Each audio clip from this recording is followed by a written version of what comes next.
તો આપ જુઓ ગાજવીજ સાથે વરસાદ તૂટી પડશે। હવામાન વિભાગ તરફથી જે આગાહી કરવામાં આવી છે, ખાસ કરીને દક્ષિણ ગુજરાત પર વરસાદનું જોર સખત રહેશે।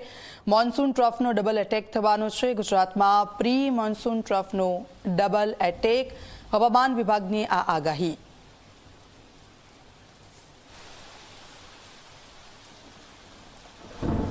તો આપ જો વરસાદની રાહ જોવાઈ રહી છે, ત્યારે અમારી સાથે ન્યૂઝરૂમથી નિધિ અમારી સાથે જોડાઈ ગયા છે। નિધિ, ક્યાં વરસાદ થઈ શકે, શું શક્યતાઓ દેખાઈ રહી છે? કારણ કે ઘણા લાંબા સમયથી જે ઉકળાટ છે અને તેનાથી રાહત હવે વરસાદ જ આપી શકે છે। બિલકુલથી જો આજ સવારથી જ આપણે સૌરાષ્ટ્રની વાત કરીએ કે દક્ષિણ ગુજરાતના જે જિલ્લાઓ છે, તાપી, સુરત, વલસાડ, ત્યાં બધે વરસાદની શરૂઆત થઈ ચૂકી છે, પણ હજુ પણ વિધિવત રીતે ચોમાસાનું આગમન નથી થયું। આપણે જોયું જેવી રીતે અલનોનીની અસરને કારણે ચોમાસું જે અટકી પડ્યું છે, અટકી પડેલું ચોમાસું આગળ કેવી રીતે વધે છે તે સૌથી મોટો સવાલ એ પણ અત્યારે આપણે સમજાવવું છે। પણ તે પહેલા આપણે આગાહીની વાત કરી લઈએ। આગાહી હવામાન વિભાગ દ્વારા જે કરવામાં આવી છે, મારી પાછળ તમે જો ગ્રાફિક્સ છે, ગુજરાત પર ક્યાં ક્યાં વરસાદ થઈ શકે છે। દક્ષિણ ગુજરાતમાં સુરત, નવસારી, ભરૂચ, નર્મદા, તાપી, ડાંગ, નવસારી, વલસાડ, દમણ, દાદરાનગર અને નગર હવેલી, આટલા જિલ્લા દક્ષિણ ગુજરાતના છે જ્યાં વરસાદ પડી શકે છે। એટલે આપણે દક્ષિણ ગુજરાતને કવર કરી લીધું। હવે આગળ આપણે વાત કરીએ મધ્ય ગુજરાતની। તો આ મધ્ય ગુજરાતમાં જુઓ, મધ્ય ગુજરાતમાં વડોદરા અને છોટાઉદેપુર, એટલે કે આ જે દક્ષિણ ગુજરાતની ઉપરનો પટ્ટો છે ત્યાં પણ વરસાદની આગાહી કરવામાં આવી છે કે ત્યાં પણ વરસાદ પડી શકે છે। હવે ત્યાંથી આપણે આગળ જઈએ અને સૌરાષ્ટ્રની વાત કરીએ તો સૌરાષ્ટ્રમાં જુઓ ભાવનગર, બોટાદ અને અમરેલી, એટલે કે ભાવનગર, બોટાદ અને અમરેલી સાથે કચ્છનો જે આખો ઉપરનો પટ્ટો છે ત્યાં વરસાદની આગાહી કરવામાં આવી છે। એટલે પૂરા ગુજરાતમાં વરસાદ પડશે। તમે શેડ પણ જોઈ શકો છો, એ શેડ બતાવે છે કે ક્યાં ભારે ક્યાં ઓછો વરસાદ પડી શકે છે। આપણે આગાહી જે હવામાન વિભાગ દ્વારા કરવામાં આવી તેની વાત કરી લીધી। હવે અંબાલાલ કાકા શું કહી રહ્યા છે, અંબાલાલ પટેલ શું કહી રહ્યા છે આગાહીને લઈને, તેની વાત કરી લઈએ। તો આ જો તેમનું કહેવું છે કે વડની વડવાઈઓ વધતા જામશે અસલી માહોલ। વરસાદ ક્યારે? તો કે વડની વડવાઈઓ વધશે ત્યારે વરસાદ થશે। 6ઠી અને 7મી જુલાઈએ આદ્રા નક્ષત્ર બેસવાની સાથે જ ખાબોચિયા ભરાશે, એટલે કે એવો વરસાદ પડશે કે ખાબોચિયા જે ખાડા છે તે ભરાઈ જશે। 21મી જૂનથી વર્ષા ઋતુની સત્તાવાર રીતે શરૂઆત થશે। તેમના શબ્દોમાં તેમણે આગાહી કરી દીધી છે કે 21મી જૂનથી, એટલે કે ગઈકાલથી જ વરસાદ ચોમાસાની શરૂઆત થઈ ચૂકી છે। તેમણે કહ્યું છે આગામી 48 કલાકમાં ચોમાસું વધુ સક્રિય બનશે। જો તેમની આગાહી જોવા જઈએ તો આપ જુઓ કેવી રીતે પૂરા ગુજરાતમાં ઘણા એવા જિલ્લાઓ છે જ્યાં વરસાદની શરૂઆત થઈ ચૂકી છે, એટલે 48 કલાકમાં ખાસી એવી જગ્યાએ વરસાદ થઈ શકે છે।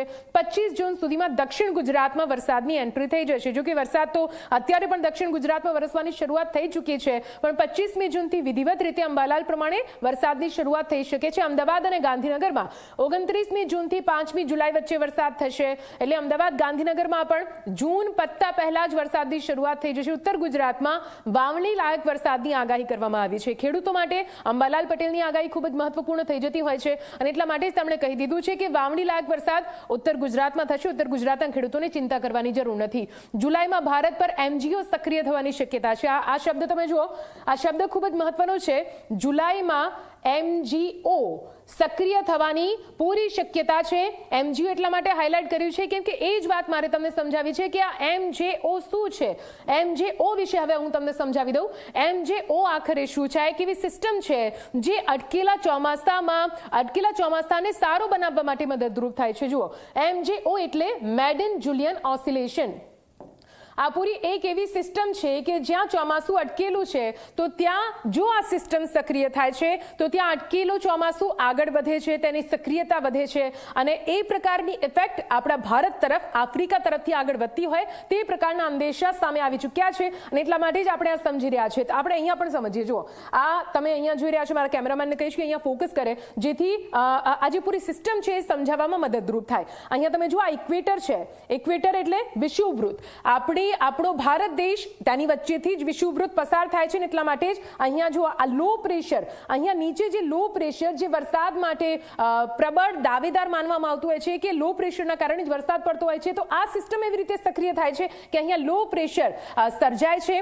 હવાથી લઈને વાદળોનું એ રીતનું પૂરું મિશ્રણ અહીંયા ઊભું થાય છે, સિસ્ટમ ઊભી થાય છે, જેના કારણે અહીંયા લો પ્રેશર સર્જાય છે અને તેના કારણે ચોમાસું જે અટક્યું હોય છે તે આગળ વધતું હોય છે।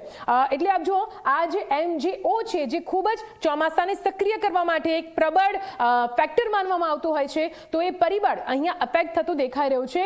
એમજીઓ અટકી પડેલા ચોમાસાને જોરદાર ગતિ આપે છે. એટલે જેમ પહેલા વાત કરી કે અટકેલું ચોમાસું જો ફરીથી પાછું લાવવું છે તો એમજીઓ જે સિસ્ટમ છે તે સક્રિય થાય તે ખૂબ જ જરૂરી છે.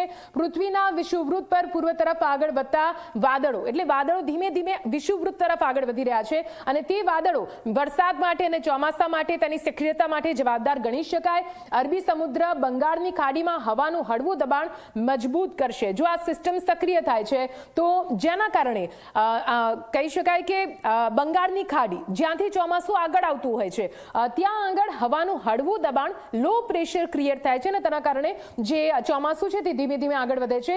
સાયક્લોનિક સર્ક્યુલેશન મજબૂત કરશે. સાયક્લોનિક સર્ક્યુલેશનના કારણે જ આપણા ગુજરાત ઉપર પણ વરસાદ આવતો હોય છે. એ જે સર્ક્યુલેશન છે મજબૂત થશે અને તેના કારણે ગુજરાત સહિત પૂરા ભારત દેશમાં ચોમાસું વધુ સક્રિય થશે. એમજીઓ ભારતીય ચોમાસા માટે મેજિક સ્વિચનું કામ કરશે. એટલે આ મેજિક સ્વિચ આખરે ક્યારે દબાય છે ને ક્યારે ચોમાસું ફરી એકવાર જોર ગતિથી સક્રિય થાય છે તેના પર સૌ કોઈની નજર છે. સૂકા પવનોની અસરને તોડીને વરસાદી સિસ્ટમને ફરીથી સક્રિય કરશે. અત્યારે સૂકા પવનો છે તો એ સૂકા પવનોને તોડવાનું કામ પણ એમજીઓ કરે છે. એટલા માટે આજે મેડન જુલિયન ઓસિલેશન આ પૂરી સિસ્ટમ છે તેની રાહ અત્યારે જોવાઈ રહી છે. અંબાલાલ કાકાએ પણ કહી દીધું છે કે જો આ સિસ્ટમ સક્રિય થાય છે એમજીઓ જે મેજિક સ્વિચની જેમ કામ કરે છે અને જો એની આપણે રાહ જોઈ રહ્યા છે અને એ પ્રમાણે જો એની અસર દેખાય છે તો જે અટકેલું ચોમાસું છે ચોમાસાને લઈને દરેક લોકોમાં ચિંતા છે તે ચિંતા દૂર થઈ શકે છે. તેમાં કોઈ બેમત નથી. દીક્ષિતા. બિલકુલ આભાર નિધિ. આપની પાસેથી અપડેટ્સ લઈશું.